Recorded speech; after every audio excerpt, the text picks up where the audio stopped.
दोस्तों, आपको बाबा राम आश्रय के चैनल पर स्वागत है।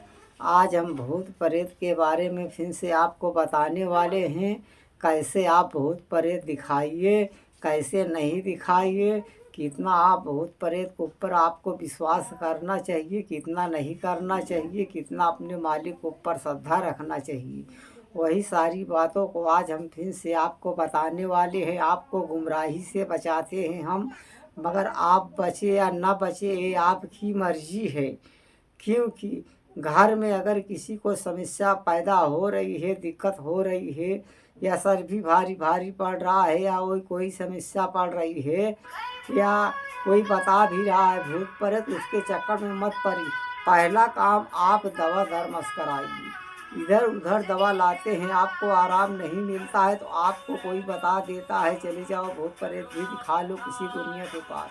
जब आप गुनिया के पास चले जाते हैं, गुनिया आपको बता देता है तो आपका दिमाग नाचने लगता है, आप दवा नहीं कराते, इसलिए भूत ही दिखाना शुरू कर देते हैं। मानते हैं शैतान है, शैतान मर्ज भी बना देता है, वो अपनी जगह वाली बात अलग है। मगर आप ढंग के डॉक्टर को दिखाएंगे, जांच पड़ताल पूरा कराएंगे। ऐसा ना हो कि आप भूत के चक्कर में पड़ जाएं और मर्ज बहुत ज़्यादा बड़ा हो जाए तुम्हारे शरीर में, फिर कंट्रोल करने लायक न रह जाए। मानते हैं फिलहाल कि भूत है, भूत तो आज नहीं कल चला जाएगा तुम्हारे घर से, मगर जो मर्ज बन जाएगा तुम्हारे शरीर में, हमको आप बताइए क्या उसे बाद में भी हटा सकते हो या निकाल सकते हो? वो कभी नहीं जाएगा, फिर दवा भी उसमें काम करने वाली नहीं है। इसके लिए मैं बार बार अपने वीडियो में इतने समझाता हूँ। क्या मैं खुद स्वयं बुला नहीं सकता हूँ अपने पास? हमारे चौखट से मैं जानता हूँ कोई वापस नहीं जाता है, मगर फिर भी मैं कोई अल्लाह, कोई भगवान, कोई मालिक, कोई देव देवता नहीं हूँ। मैं भी एक मालिक का छोटा मोटा भक्त हूँ। जब जिंदगी का एक पैसा का गारंटी नहीं है तो ये अनदेखा चीज़ों को कौन गारंटी लेगा? हमको बताइए। मैं भी सिपाहियों के जरिए से ये कार्य करता हूँ, देना बहाना सामान पाती देकर कर दिए तो भी वाह वाह, नहीं किए तो भी वाह वाह। वो लाठी डंडे से मारने वाले चीज़ नहीं है कि लाठी डंडे से मार दो या भगा दो, कुछ होने वाला नहीं है। इसके लिए घर में समस्या है तो पहले उसको जांच पड़ताल करा के आप दवा धर्मस कराइए।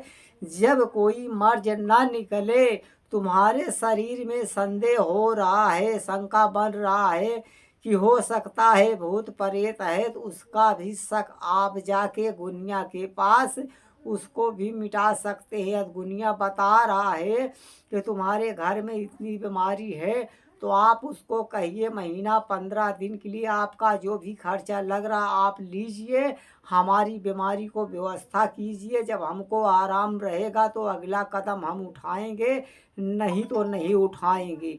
दूसरी बात ये मैं बता रहा हूँ, हमारे पास जो बाहरी बाहरी लोग आ रहे हैं, जैसे हरियाणा हो गया, हिमाचल हो गया, मध्य प्रदेश हो गया, कटनी हो गया, बिहार हो गया, बम्बई हो गया, महाराष्ट्र भिमंडी हो गया, हाँ, इन सब जगहों, झारखंड हो गया, आजमगढ़, गोरखपुर, इन सब चीज़ों से जो आदमी आ रहे हैं हमारे पास, उनसे मैं ये निवेदन कर रहा हूँ, अधिक मात्रों में यदि ज़्यादा आप परेशान हो गए हैं, कोई विकल्प नहीं निकल रहा है ओझाई सकाई से, हमारे पास भी आने की कृपा आप न करें। इसलिए जब आपको इतना विश्वास बन गया है तो आप सामान के लिए जो भी अपना 1000-1200 रुपया लग रहा है उसको आप भेजिए हमारे पास। हम सामान पाती मंगवा कर पहले आपको यहाँ से देखेंगे। जब आपको फर्क पड़ जाएगा तो इतनी दूर हमारे पास 1000, 2000, 4000 खर्चा करके तब आना। नहीं तो मैं भी बेटा कोई भगवान, कोई अल्लाह, कोई मालिक नहीं हूँ। क्योंकि इतनी दूर दूर से आदमी आते हैं, जब यहाँ से वापस जाते हैं, जाने का जरिया नहीं रह जाता है, वो बेचारे जाकर प्लेटफार्म पर सोते हैं, मालूम नहीं खाते हैं या नहीं खाते हैं, किस तरीका उनके ऊपर बीतती है। ये सब दर्द हमसे देखा नहीं जाता है। वो भी जब हम बुलाएंगे तभी हमारे पास आइए, नहीं आने की अनुमति नहीं है। ना तो मोबाइल से भी फालतू बात करने की मैं अनुमति देता हूँ, ना तो मैं अपने पास बुलाता हूँ। जैसे हर जगह से दिखाकर थक जाओ कोई विकल्प ना निकले उसके बाद आप बताइए, उसके बाद मैं भी अपनी किस्मत आजमाऊंगा। हो सकता है हमारे चौखट से आपका उद्धार हो जाए। वो भी बिन मेरे अनुमति के आने की कृपा यहाँ पर ना किया जाए, क्योंकि बिन बुलाए मेहमान को मैं कोई इज्जत नहीं करता हूँ। इसलिए हमारे पास आने के बाद यदि हमारे पास टाइम नहीं रहेगा, मैं आपको नहीं देखूंगा, तो आप इतनी दूर से आएंगे, आपको कितना खराब लग जाएगा। ताकि हम इसलिए बुलाते हैं अपने हिसाब से, ताकि हमारे पास टाइम रहे, आप आए हमारे पास बैठे, अपने घर की समस्याओं को बताएं। 10 मिनट 15 मिनट 1 घंटा बैठकर हमसे आप अस्थाई में बात कर सके, अपने दिलों को राजों को आप बता सके, ताकि मैं उनमें कोई समस्याओं को हल करने में मुश्किल हमारे लिए ना होने पाए। तो मैं सोचूं कि हाँ गुनिया आपको क्या बताया है, कितना दाना बीमारी है या नहीं है, डिटेलियर मैं उसका फैसला कर सकूं। यदि अपने मर्जी से आएंगे, हमारे पास टाइम नहीं रहेगा, तो हम देखने वाले नहीं हैं। आप चाहे कुछ भी कर डाले, कितने भी पैसे वाले हैं, आप 10-20 लाख दे भी देंगे तो मैं हाथ लगाने वाला इंसान नहीं हूँ। इसके लिए कोई भी कार्य कीजिए, जहाँ भी ढंग का गुनिया मिले वहाँ पे आप दिखाइए, मगर जिस तरीका बता रहा हूँ उसी तरीका अपना कार्य करवाइए। क्योंकि कोई मालिक कोई अल्लाह नहीं होता है, देने वाला सिर्फ वही एक है। जितना हम और आप ओझाई सुखाई के चक्कर में भटकते हैं, उतना अपने परमात्मा के ऊपर, अपने ईश्वर के ऊपर विश्वास रखें, उसकी भजन करें, अपने आप को उसके हवाले कर दें, शायद हमें भटकने की आवश्यकता नहीं पड़ेगी। मगर हम जितना भागते हैं उतना ही परमपिता परमेश्वर हमको भगाता भी रहता है। अनाप शनाप फंसने वाले हम अपने जरिए से फंस जाते हैं जाके गुनिया के पास भी। जो आस्था अपने मालिक ऊपर नहीं रखता है वो परेशान ही रहता है। दूसरी बात ये मैं बता देना चाहता हूँ, घर में माँ बाप हैं तो उनकी इज्जत करो, बड़ा भाई है तो उसकी आदर कीजिए आप। क्योंकि मालिक कहाँ है कोई नहीं जानता है, मगर तुम्हारे माँ बाप के जरिए से तुम पैदा हुए हो, दुनिया में आए हुए हो। माँ बाप ने तुम्हें उंगली पकड़ कर चलाया है, तुम्हें हर ज्ञान दिया है, हर शिक्षा प्राप्त दिया है। पहले उनका पूजा पाठ कीजिए आप, उसके बाद दूसरे की पूजा पाठ करना।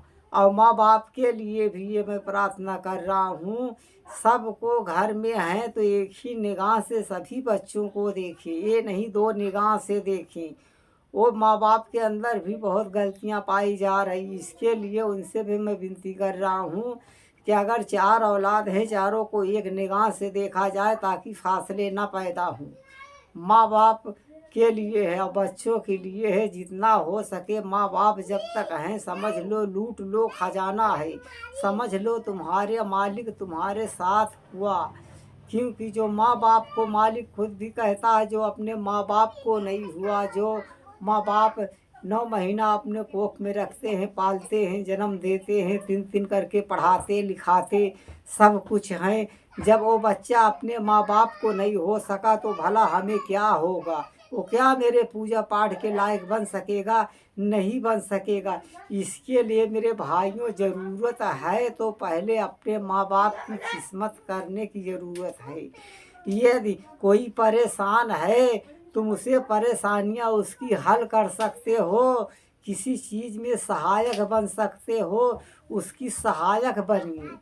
लाभ का इंतज़ार मत कीजिए, वो लाभ तुम्हें मिलेगा। अच्छा करोगे अच्छा पाओगे, बुरा करोगे बुरा पाओगे। ये मालिक की लिखनी है, उसका अटल फैसला है।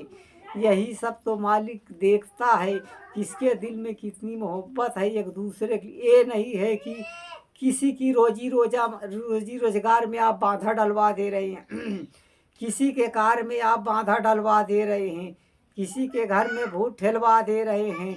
ये सब कहाँ का दस्तूर है, जिसका पाप है उसी की यहाँ आप भिजवाइए। आप ओझा सोखा को पैसा देकर ये कहते हैं कि आप फला आदमी को बर्बाद कर दीजिए। क्या मैं पूछता हूँ फला आदमी वो गुनिया जो है मादर चौथ भगवान थोड़ी ना होता है कि वो भगवान होता है कि उससे तो फैसला कर देता है तो अटल हो जाता है। मैं अपने आप के ऊपर भी लागू किया हूँ, दूसरे के ऊपर नहीं। ये नहीं कि दूसरे के ऊपर कर दिया हूँ। इसके लिए क्योंकि बहुत से लोग हमारे पास आते वो बताते फला आदमी की बीमारी है पापा उसके यहाँ कर दो, जब तक हमारे मसरफ की नहीं होती है तब तक मैं कोई कार्य नहीं करने वाला हूँ। मैं जहाँ का पाप रहता हूँ वहीं करता हूँ, किसी के यहाँ बीमारी ढकेलता नहीं हूँ, ना तो ठेलता हूँ, ना तो किसी रोजी रोजगार में बाधा डालने वाला मैं काम करता हूँ, ना तो सदा करूँगा चाहे कोई खुश रहे या गुस्से में रहे, उससे हमसे मतलब नहीं है। मैं जो काम करता हूँ हक पे करता हूँ, भी हक पे काम नहीं करता हूँ। इसके लिए जब मैं बुलाता हूँ तो पहले 1 महीने के लिए बीमारी व्यवस्था करता हूँ। जब 1 महीना आराम हो जाता है दूसरी बार बुलाता हूँ। उनके उसमें से देवी देवताओं को काट के निश्चल कर देता हूँ, साफ सुथरा कर देता हूँ। जो मिट्टी मुर्दा निकलता है उसको अलग कर देता हूँ।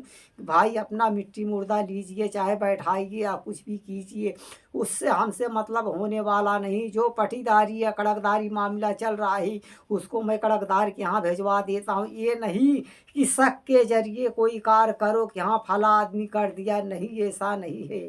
शक के जरिए कभी ना कार्य करो, ना करवाओ किसी दुनिया के पास। जिसका पाप है उसी के यहाँ भिजवाओ, किसी गैर के यहाँ मत भिजवाओ। ये नहीं तुमसे सामने वाले से बैठ नहीं रही तो इसका मतलब वो तुम्हारे घर में भूत कर दिया, ऐसा कदाप नहीं। किसी दुनिया कहने में भी ऐसी कोई गलती मत करना, नहीं तो तुम परेशान हो, परेशान ही रहोगे, कभी नहीं ठीक हो पाओगे। जिस तरीका मैं बता रहा हूँ मेरे भाइयों उसी तरीका से अपना कार्य करवाइए, हमेशा आप सफल रहेंगे।